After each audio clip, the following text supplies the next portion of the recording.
A Purim question. How come with the Torah states you cannot dress as the opposite sex? But however, when people dress for Purim, they do in some cases. So how did the custom of dressing up for Purim start? Well, it's not accepted by all authorities to do so, by the way. Some authorities say even the Purim you should not do it. Most people accept the authority which is more accepting, because the Torah says a man should not put on a woman's clothes, a woman should not put on a man's clothes, because to'eva, it brings to abominable acts. And that is by dressing like a woman.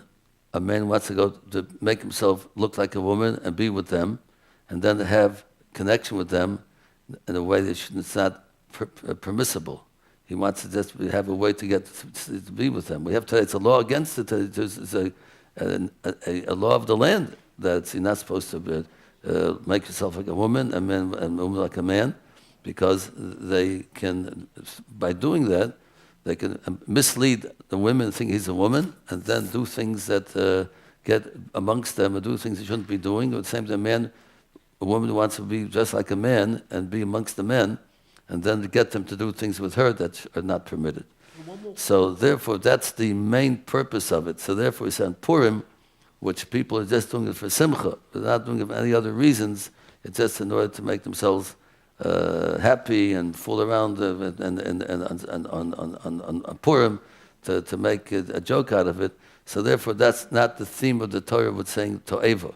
The main thing putting on because we're afraid they might go and make themselves like a woman and fool the women to be amongst them, which will lead to improper actions. But in Purim, we said one more Purim question. I'm sorry, one more Purim question.